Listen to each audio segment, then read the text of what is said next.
وہ فصل مارچ میں آنا شروع ہو جاتی ہے۔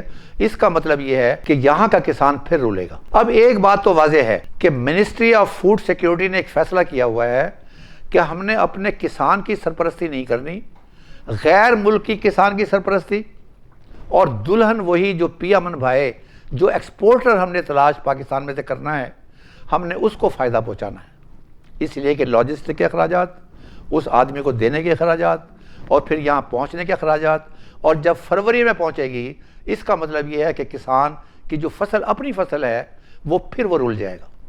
پچھلے سال گورنمنٹ نے 1300 روپے فی من قیمت مقرر کی تھی، میں نے اپنی گندم 1120 روپے من کے حساب سے بیچی ہے، اور اب وہی کسان اس سے ڈبل قیمت خریدنے پر مجبور ہے۔ جب بھی خوراک کی قلت ہوتی ہے تو دو آدمی زیادہ متاثر ہوتے ہیں، ایک کسان متاثر ہوا کہ اسے اس کی جائز جو ہے رقم نہیں ملی، اور دوسرا یہ دیہاڑی دار بیچارہ جو وہ روٹیاں اور آٹا اس قیمت پر نہیں خرید سکتا جو مارکیٹ کے اندر۔ تو یہ دو جو سیگمنٹ ہیں آف سوسائٹی یہ بہت زیادہ متاثر ہوتے ہیں، اور مجھے تکلیف اس بات کی ہے کہ ان لوگوں کی طرف سے کوئی سیریسنس کا مظاہرہ بھی نہیں کیا جا رہا ہے۔ مثلا ایک صاحب فرما رہے ہیں، وہ یہ فرما رہے ہیں کہ جناب سردیوں میں عام طور پر روٹیوں کی کھپت زیادہ ہو جاتی ہے۔ کوئی اس رنگیلے سے پوچھے کہ سردیوں کے اندر دن چھوٹے ہوتے ہیں اور راتیں لمبی ہوتی ہیں، روٹی کم کھاتے ہیں اور کچھ اور چیزیں زیادہ کھاتے ہیں، جیسے چائے کا استعمال زیادہ ہو جاتا ہے، سون حلوے کا استعمال زیادہ ہو جاتا ہے، خشک جو فروٹس ہیں اس کا استعمال زیادہ ہو جاتا ہے،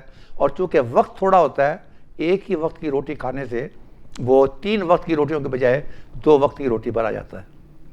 دوسرے ایک صاحب بتا رہے ہیں کس کو دھوکہ دے رہے ہیں، اس کا مطلب ہے میں اپنے آپ کو دھوکہ دے رہا ہوں۔ کس کو دھوکہ دے رہے ہیں کہ ایک صاحب کہہ رہے ہیں او نان بھائیو تم وزن کم کر دو روٹی کا لیکن قیمت کو زیادہ نہ کرو۔ یہ اپنے آپ کو دھوکہ دینے والی بات ہے۔ جب کم وزن والی روٹی جائے گی اس کا مطلب ہے حساب وہیں پڑے گا کہ اگر میرا پیٹ پہلی روٹی 1 روٹی میں بھرتا تھا اب 2 روٹیوں میں پڑے گا اور مجھے پیسے دوگنے دینے پڑیں گے۔ تو یہ اصل مظاہرہ ہے انفارچونیٹ ہماری منسٹری آف فوڈ سیکیورٹی کا۔ دوسری جو مجھے نہایت تکلیف ہے، اور وہ تکلیف مجھے اس بات کی ہے کہ لوکسٹ 2 مہینے سے یہاں چکر کھا رہا ہے، بلوچستان سے سندھ اور سندھ سے پنجاب ویاڑی بورے والے تک وہ مار کر رہا ہے، اور کسی کو خیال نہیں ہے اس بات کا، اس پوری منسٹری کے اندر کار پردازوں کو کسی کو خیال نہیں ہے۔ انہوں نے ہاتھ میں ڈرم پکڑا دیے ہیں۔ اب ڈرم پکڑانے کا مطلب یہ ہے کہ میری فصل سے ٹڈی دل اٹھ کر کسی اور کی فصل میں چلا جائے اور وہاں سے اٹھ کے کسی اور فصل میں چلا جائے، جبکہ دنیا کے اندر اس کو اس طرح نہیں روکا جاتا۔ یہ ٹڈی دل 60s میں بھی آیا، جہاں یہ رات کو بیٹھتا ہے اور انڈے دیتا ہے وہاں 4 انچ کا عام طور پر ریتلی زمین کے اندر یہ انڈے دیتا ہے، اور وہ 4 انچ کا سوراخ کر کر وہاں انڈے پھینک کر وہ آگے چلا جاتا ہے، اور پیچھے ایگریکلچر ڈپارٹمنٹ اور والنٹیئرز جن کو پے کیا جاتا ہے وہ سارے کے سارے ان تمام جگہوں سے انڈے اٹھا کر تلف کرتے ہیں، اور اس طرح وہ ختم ہوتا ہے۔ اب یہاں پر نہ ہمارے پاس سپرے کرنے والے جہاز ہیں، نہ ہمیں کسی چیز کی فکر ہے، اور یہ معاملہ اس طرح ہی چل رہا ہے جس طرح وہ ڈنگ ٹپاؤ والا کہ کچھ دنوں کے بعد لوگوں خود بخود ختم ہو جائے گا، موسم تبدیل ہو جائے گا، اور معاملہ لوگوں کا رونا دھونا بھی ختم ہو جائے گا۔ لیکن کسی کو پتہ نہیں ہے کہ یہ سارے کے سارا جو خوراک وہ کھا چکے ہیں، انسانوں کی خوراک بھی اور جانوروں کی خوراک بھی، یعنی جب ہم خوراک کی بات کرتے ہیں تو ہمیں صرف 22 کروڑ آدمی نظر آتے ہیں انسان، ہمیں 22 کروڑ جانور نظر نہیں آتے جو ہمارا سرمایہ ہیں اور جو ہمارا مستقبل ہیں۔ تو یہ چیز جو ہے یہ مجھے انفارچونیٹلی جہاں بالکل لیک نظر آ رہی ہے، لوکسٹ کے اوپر جس طرح بے توجہی برتی گئی ہے، اس کا مطلب یہ ہے کہ ہم نے یہ سوچ لیا ہے کہ اگر اس ملک کے اندر کسی چیز کی کمی ہوگی ہم بازار سے خرید لیں گے۔ ملک کی معیشت خراب ہے، IMF کو سر پہ بٹھایا ہوا ہے، تو یہ کون سا کاروبار ہے جس کے اوپر ہم اپنے کسان کو مار رہے ہیں اور دوسرے کے کسان کی سرپرستی کر رہے ہیں؟ مجھے ایسا لگ رہا ہے کہ یہ سارے کے سارے مل کر لنگر خانے سے شروع کرنے کے سٹیپ سے یہ پورے ملک کو یتیم خانے میں تبدیل کرنا چاہتے ہیں۔ اب یہ IMF سر پہ کھڑا ہوا ہے، لگتا ہے کہ اس کے حکم کے بغیر یہاں پتہ نہیں ہل سکتا۔ تو یہ کون سا ہم کاروبار کر رہے ہیں کہ ہم بیچ رہے ہیں تو گھاٹے میں بیچ رہے ہیں، اور جب ہم خرید رہے ہیں تو مہنگی ترین چیز خرید رہے ہیں۔ اس کا اوورآل نتیجہ کیا ہوگا سوائے پوری قوم کو بھکاری بنانے کے، اس کے علاوہ کچھ معاملہ ہمیں حاصل ہونے والا نہیں ہے۔ تو میری گزارش یہ ہے کہ خدا کے لیے اس کو ہم پرائرٹیز دیں، ترجیح دیں، اس بات کو ترجیح دیں کہ ہمارے گھر کی خوراک جو ہے وہ پوری کی پوری سیکیور ہو اور لوگوں کو سستے داموں خوراک ملے۔ تو میں اس کے اندر کچھ میری تجاویز ہے، اور اس تجاویز کی بنیاد جو ہے وہ ہالینڈ کا وزیر زراعت، میں نے ہالینڈ کے وزیر زراعت سے ایک سوال پوچھا تھا کہ پورے یورپ کے اندر انڈسٹری ٹاپ پر ہے، یہ کیا وجہ ہے کہ ہالینڈ کے اندر ایگریکلچر ٹاپ پر ہے اور لائف سٹاک ٹاپ پر ہے؟ اس نے مجھے بہت پیارا جواب دیا، اور اس نے کہا کہ جب دوسری جنگ عظیم ختم ہوئی تو ہٹلر نے اور جرمنی نے ہمارے ملک کا پورا انفراسٹرکچر تباہ کر دیا۔ اس وقت جو ملک کی جو سیاست تھی، سیاستدان تھے، وہ لوگ بیٹھے اور انہوں نے کہا ہم کسی سے پیسہ مانگنے کے لیے ہمیں کوئی پیسہ دے گا بھی نہیں، اور مانگنے کی ہمیں ضرورت بھی نہ ہو تو ہمیں کیا کرنا چاہیے؟ تو انہوں نے کہا کہ آپ کے پاس کیا چیز ہے؟ تو سوال ہوا کہ زمین ہمارے پاس ہے، پانی ہمارے پاس ہے، موسم ہمارے پاس ہے، لائف سٹاک ہمارے پاس۔ لہذا فیصلہ یہ ہوا کہ ہم پوری سبسیڈائز کریں گے اس فیلڈ کو، ایگریکلچر کو اور لائف سٹاک، اور اس کے نتیجے کے اندر ہم نے ہیویلی سبسیڈائز کیا، اور آہستہ آہستہ یہ سیکٹر اوپر اٹھتا گیا، اور آج ہم پوری دنیا کے لیڈر ہیں اور سبسیڈی ہماری زیرو ہے۔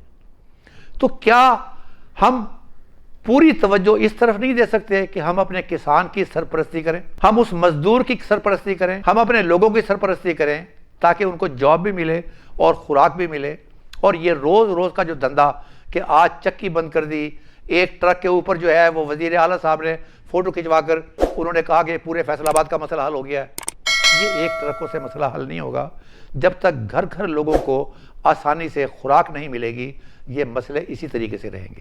یہ جو بلیم گیم ہے، بلیم گیم کہ یہ کلائمیٹک کنڈیشن تبدیل ہو گئی ہے، وہ کلائمیٹک کنڈیشن کا ایک اثر ہوتا ہے اور وہ اس اثر کو نلیفائی کیا جا سکتا ہے۔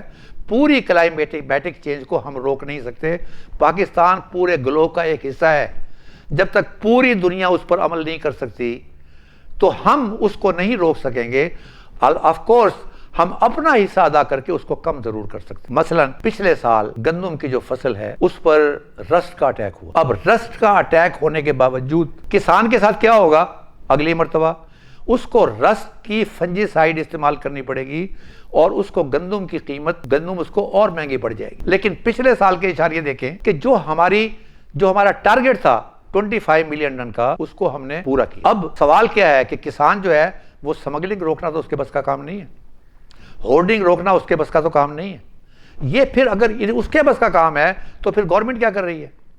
تو مجھے خدا کے لیے میں چند تجاویز اپنے کار پردازوں کے سامنے رکھنا چاہتا ہوں کہ اس ملک پر مہربانی کریں اور 3-4 کاموں کی طرف توجہ دیں۔ جب یہ گندم بیچی جا رہی تھی جس کا بہانہ بنایا گیا تھا، اس میں ایک بہانہ یہ بھی تھا کہ ہماری ہولڈنگ کیپیسٹی نہیں ہے، تو لہٰذا خدا کے لیے یہ سائلوز نیا نظام آیا ہوا ہے، پاکستان میں اویلیبل ہے، اس کو آپ پروموٹ کریں تاکہ ہماری ہولڈنگ کیپیسٹی بڑھے۔ اور دوسری یہ ہے کہ باہر کے کسان کی سرپرستی کرنے کی بجائے آپ پاکستان کے کسانوں کی سرپرستی کریں۔ مجھے یاد ہے 2008 کے اندر لائن میں لگے ہوئے لوگ ہارٹ اٹیک سے مرے تھے، اور یہ میرا خیال ہے مشرف کا آخری سال تھا۔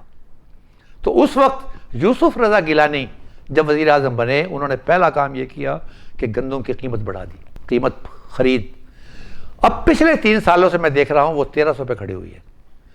اب اس مرتبہ انہوں نے اعلان کیا کہ جی 50 روپے ہم بڑھا دیں گے۔ تو کہنے کا مقصد یہ ہے کہ میں باہر سے تو 1500 کے لے سکتا ہوں، لیکن اپنے کسان کو 1450 کی میں نہیں دے سکتا۔ اس 1450 کے اندر سب لوگوں کا بھلا ہوگا، کسان بھی خوشحال ہوگا اور پاکستان بھی خوشحال ہوگا۔ تو خدا کے لیے ایک تو اس پر توجہ دیں کہ کیپیسٹی بڑھائیں، اور دوسری چیز جو میں چاہتا ہوں وہ یہ ہے کہ ریسرچ اور ڈیولپمنٹ پر ہمارا کوئی خرچہ نہیں ہو رہا ہے۔ یہ اب کاپی اور پیسٹ کا ایک معاملہ بن گیا کہ باہر سے جا کر بیج لے آئیں، اس کو ملٹیپلائی کر لیں اور اللہ خیر صلی اللہ۔ یہ ہمارے ریسرچ اور ڈیولپمنٹ کے جو سینٹر ہے لگتا ہے بانجھ ہو گئے ہیں، اور جب میں ان سے پوچھتا ہوں تو وہ یہ کہتے ہیں سوائے تنخواہوں کے علاوہ باقی کسی چیز کا پیسہ نہیں ہمارے پاس۔ کھیت کی راکھی کھیت والوں کے حوالے کریں۔ یہ جو کمیٹیاں بنتی ہیں جنہوں نے فیصلہ کرنا ہے کہ امپورٹ کرنا ہے یا ایکسپورٹ کرنا ہے، یہ تمام اس گروپ سے تعلق رکھتے ہیں، ان مافیا سے تعلق رکھتے ہیں جن کا اپنا سٹیک ہوتا ہے۔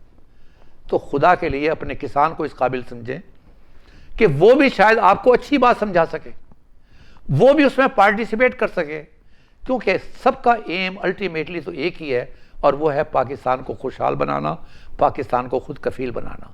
نہ ہماری معیشت ٹھیک ہو رہی ہے، ہم پیسے باہر بھیج رہے ہیں، لوگوں کو مضبوط کر رہے ہیں، نہ ہم اپنے لوگوں کو خوش کر رہے ہیں۔ تو میری گزارش یہ ہے کہ یہ ان گزارشات کو ذرا سیریسلی لیا جائے، اور پاکستان کے مستقبل کا خیال رکھتے ہوئے پاکستان کی ایگریکلچر اور لائف سٹاک پر پوری توجہ دی جائے، اور اس میں ریسرچ جو ہے وہ سب سے ٹاپ پر ہے۔